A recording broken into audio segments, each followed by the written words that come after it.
Taking the first derivative here on 11, using what we did on 10 as guidance, bring the power 5 down, leave that quantity that had that power 5 on it the same, and then adjust for the power. New power is 4. Complete your chain here on the first derivative by tacking on the derivative of the inside portion. So how that derivative is going to look? Well, let's see. I'm going to bring 3 halves down here. Got x, subtract 1 away. Power is going to be 1/2. Minus, bring 1/2 down here. Multiply that 3, get 3 halves. Got x.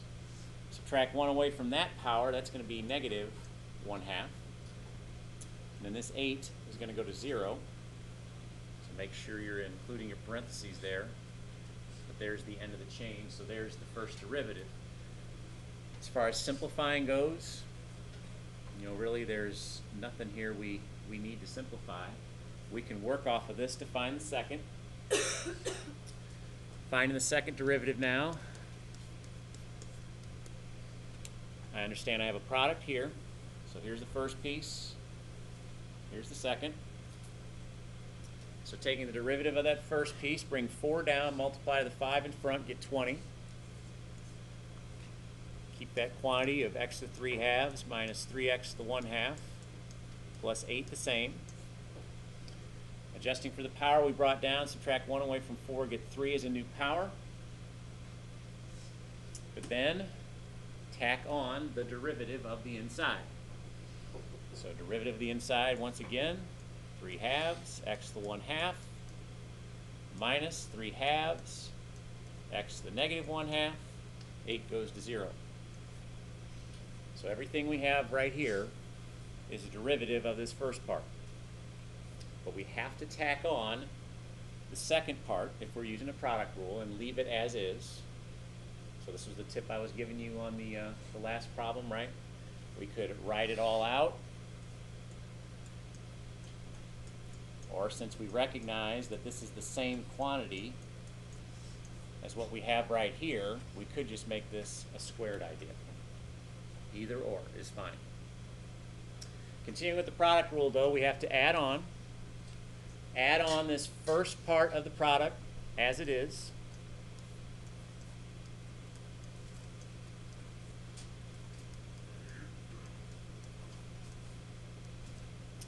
But then tack on the derivative of this second part of the product.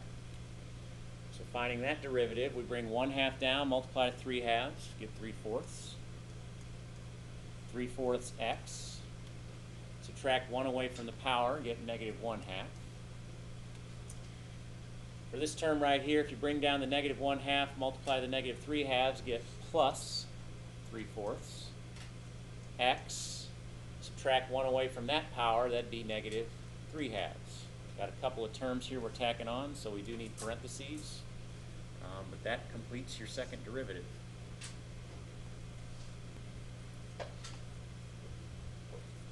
So 13 is similar to 12 in many respects because the first thing we do is we write the function so that we're bringing this quantity here that's cubed up. We'd have negative 5 times that quantity of 2x squared raised now to the negative 3rd power.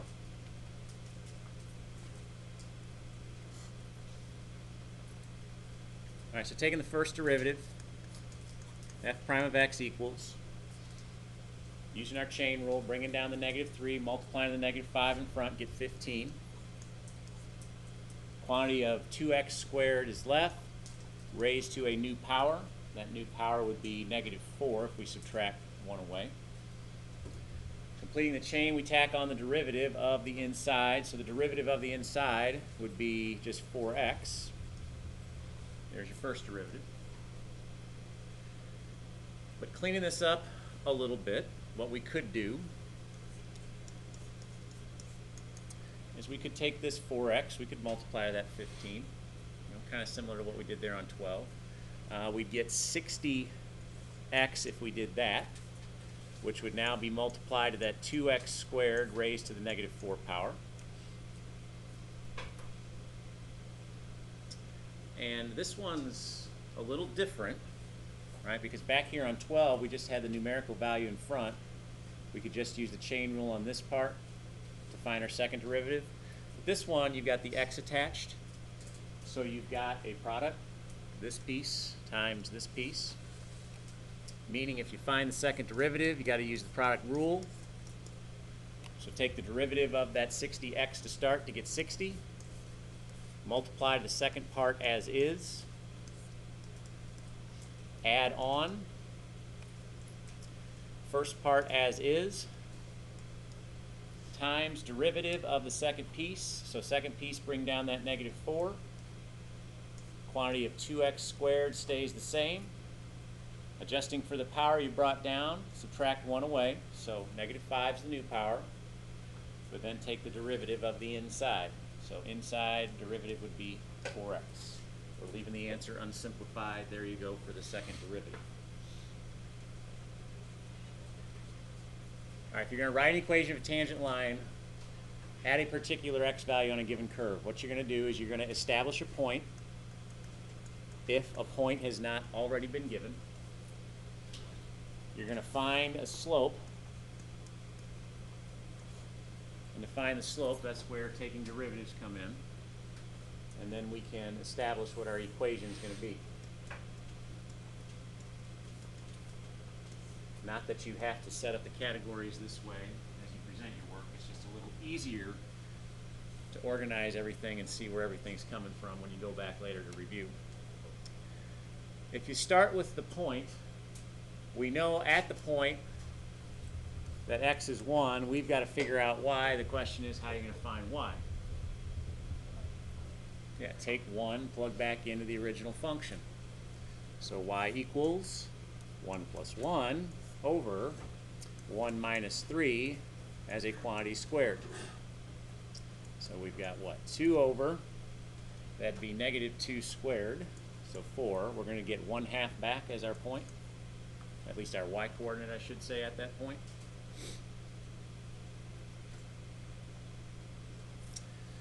Okay, to find the slope, I mentioned how that's where the derivative comes in. We've got rules now we can apply to find these derivatives. So to find the derivative of the function, say y prime, say dy dx, either or. Just understand this represents a formula to help you find the slope. Here we have a quotient, and really using the quotient rule wouldn't be all that bad. If you take the derivative of the top to start, derivative of x plus 1, just going to be 1. You're multiplying that to the bottom as is. Continuing with the quotient rule, you're subtracting the top as is. Let me give myself a little more room here. And then you're going to tack on the derivative of the bottom. So derivative of the bottom, bring down the 2. X minus 3 stays as is. New power would be 1 here. And because we're using a chain rule, right, we tack on the derivative of the inside, which in this case is just 1. So if you forgot that little piece of it, you'd actually get away with it.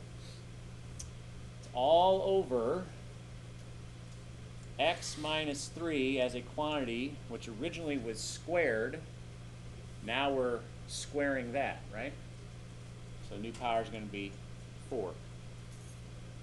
And normally we don't care about simplifying these, but now we need this as a formula to help us find the slope. It would make sense to actually simplify this. So here we go.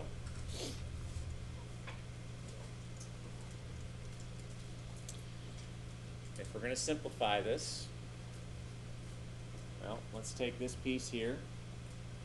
1 is multiplied to that part. Let's expand that out. X minus 3 is a quantity squared. Would be x squared, be minus 6x plus 9. Okay, I'm subtracting because of what I have here. Well, I'm subtracting whatever happens as I multiply all this out, right? So this all looks kind of busy, but what I could do, I could take this 2, distribute through, make that 2x minus 6, right? And then understand I'm multiplying to x plus 1. So if I FOIL all that out, knowing I'm subtracting this result, I'd get what? 2x times x, so 2x squared. Outside would be 2x, inside would be negative 6x, so that'd be negative 4x. Multiply negative 6 times 1, get negative 6. That's all going to be over this quantity to the fourth.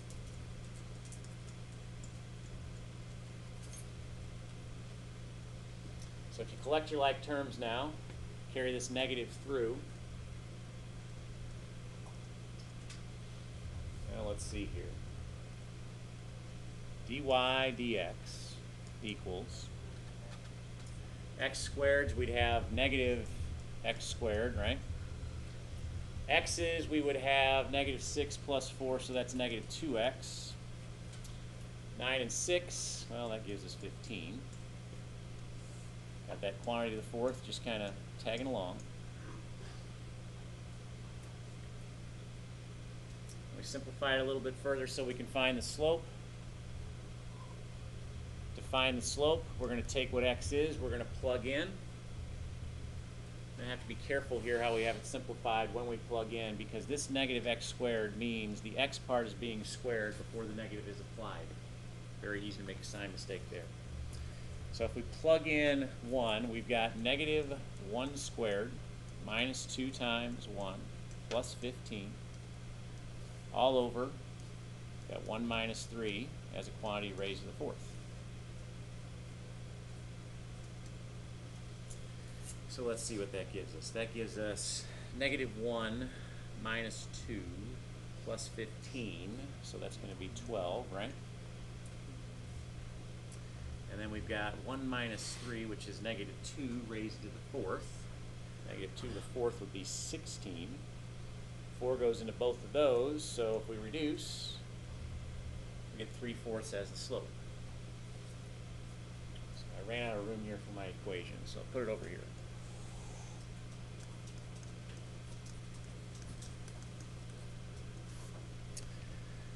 All right, equation, if I put it in point slope form, I would have y minus 1/2 equals 3/4 times the quantity x minus 1.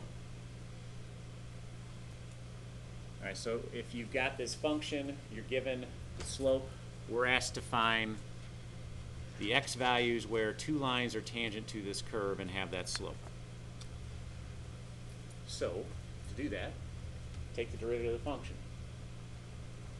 If you take the derivative of the function, y prime or dy dx equals, you'd have 6x squared plus 8x minus, x term drops here, but you got a coefficient of 1, so minus 1. This is my formula that represents finding the slope for an equation of a tangent line. What I'm going to do with that 6x squared plus x minus 1, I'm going to set that equal to the given slope. That will help me find these x values I need. So at this stage, a few things I would probably do. I might start by bringing the 1/2 over, right? Because if you're going to solve something like this that's a quadratic, everything needs to equal 0. So if I bring this 1/2 over, I'm subtracting it over to that negative 1, that'd be negative 3/2. That equals 0. Now if the fraction is bogging us down, what I might also consider doing, I might also consider multiplying both sides here by 2. Doing that would clear that fraction. But if you multiply both sides by 2, you get 12x squared as I distribute the 2 through, plus 16x minus, whole purpose here was to cancel the 2's out, so just a 3 would be left. That equals 0. Okay, at which point, because we got this quadratic that equals 0, you've got two ways to go. Factoring is always an option, and if we can't factor, then we use the quadratic formula. So is factoring an option here?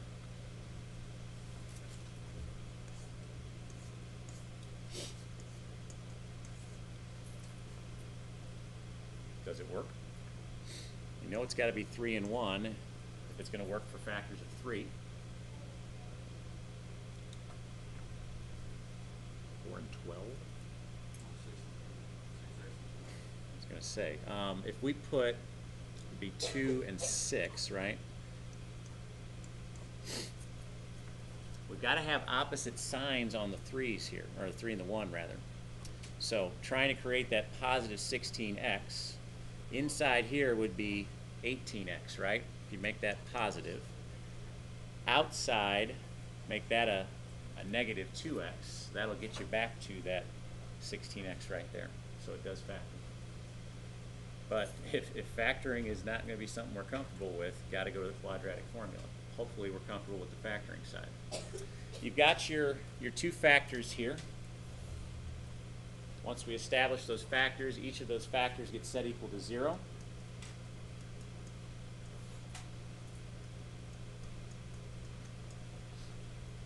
So solving for x over here, 2x equals negative 3.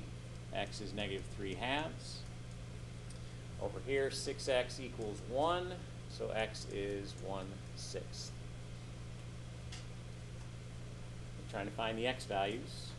So there you go.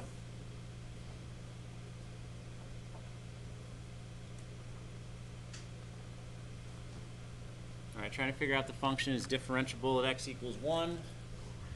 We start with a continuity test. Continuity test at x equals 1. In doing this continuity test, we're trying to see if it is actually continuous at x equals 1. If it is, then we carry over to a differentiability test. If it isn't, then we know that this function is not going to be differentiable at x equals 1. So continuity test, you start by taking this x value, plug into the function. You plug in where it's defined. X is less than or equal to 1 for this first part. So you plug in to that first part. If I'm plugging in 1 for all of these x's, well, you've got basically, since you're multiplying by factors of 1 here, 3 minus 4 minus 12 plus 8. Or I'm sorry, plus 5 rather. So what is that? That's going to be negative 8, right? So we plug in 1, we see that we get a value back. Next, we move on to limits. We take a limit as x approaches this x value here of 1, and we explore what happens with that limit from the left. We do the same thing as we look at a right-hand limit. But now this is where we have to align our pieces. From the left of 1, we are talking about x values that are less than 1. So we're going to work with this first piece.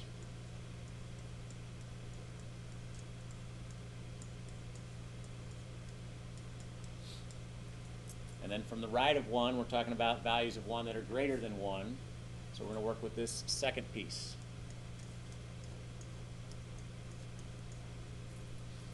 Once you establish which pieces you're playing with, you take 1 and 1, you plug in to the respective pieces, you see what you get back. We know when we plug 1 into this first piece, we get negative 8. As it turns out, if I take 1 and plug into this second piece for x, I also get negative 8. So this limit, as x approaches 1, applied to this function, apparently equals negative 8. Right, as long as these two things are the same, then that limit exists. And since this is negative 8, and originally when we plugged in we got negative 8, we conclude that this is continuous. So therefore, f is continuous at x equals 1 because the limit as x approaches 1 applied to this function equals f of 1.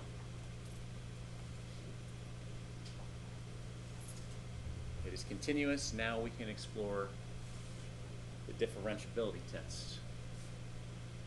So if we're going to explore the differentiability test, what we have to do is we have to go back and we have to take the derivative of this function. So if we take the derivative of that function, f prime of x is going to equal two pieces. Taking the derivative of that first piece, just using a power rule throughout, we've got 12x cubed minus 12x squared minus 24x. 5 goes to 0. We use that piece if x is less than or equal to 1. Taking the derivative of the second piece, you've got negative 8x minus 4. Using that piece if x is greater than 1. So working off the derivative to do a differentiability test, this is a whole lot shorter than a continuity test. But we conduct the test at x equals 1. Essentially all we need to do here is look at our derivative when 1 is plugged in. And basically we want to look at values for when x is less than 1. We align that to the left, and we align our derivative here to the right. So again, it's all about picking the right pieces. We're looking at a left-hand idea here. Talking about where it's less than 1, that'd be the left-hand side. We're plugging into this first piece. So it'd be 12 times 1 cubed minus 12 times 1 squared minus 24 times 1 if you wrote it out. But what do we get? We get negative 24, right?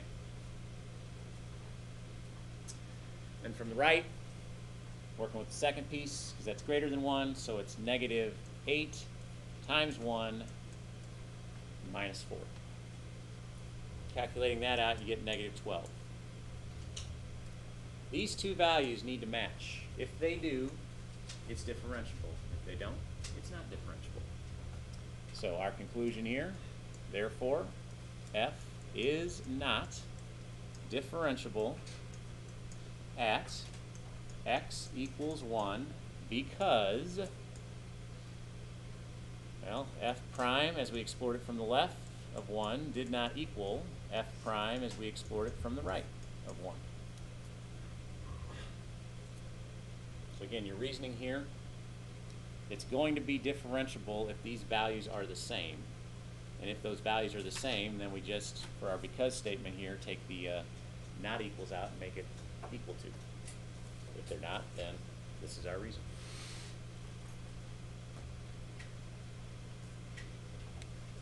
All right, we're going to find the values for C and D so that this function is differentiable at x equals 2. We're going to start with a continuity approach. Now I'm going to take the formality out of this. I'm not going to do a test. I'm just going to look at how it would be continuous at x equals 2. If this was going to be continuous, what would have to happen is these two pieces would have to come together at the same point. At that point, x would be 2. So if I know that, I take 2 and I plug in for all these x values and set these pieces equal to each other. So it's 2 times 2 cubed minus 5 times 2 squared plus 2 minus 4 equals the c, plugging in for x, the 2 squared, minus 3 times 2 plus d. Okay, so we got some calculating to do. Over here, 2 cubed 8 times 2 is 16. Minus, this would be 20, right? So we're at negative 4. We're adding on 2, so we're at negative 2. We're subtracting 4, we're at negative 6. On this side, that's going to be a 4c if I rearrange it, minus 6 plus d. At which point I could leave that alone, or what I could do is clean it up a little bit, maybe put it in more of a standard form. Take this 6, add over. I'd have 0 equals 4c plus d. Okay, that's my continuity arrangement. But now what I need to do, if I'm going to look at a differentiability side, I need a second equation to align this with so I can solve for c and d.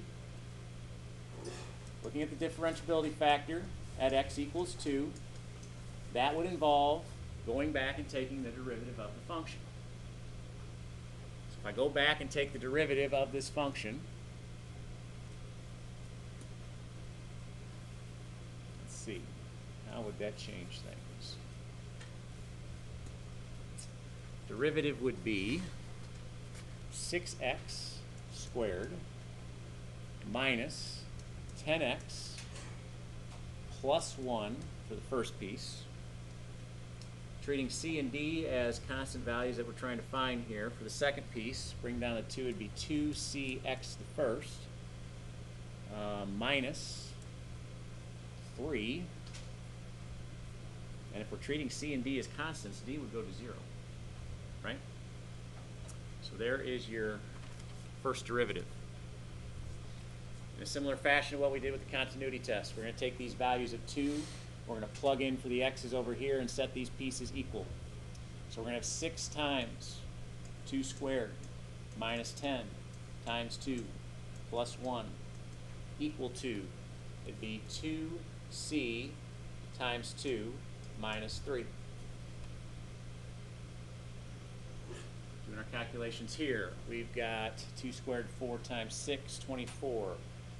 Minus, that'd be 20. So we're at 4 plus 1, that'd be 5. Here, if I multiply the 2's, I've got 4c minus 3.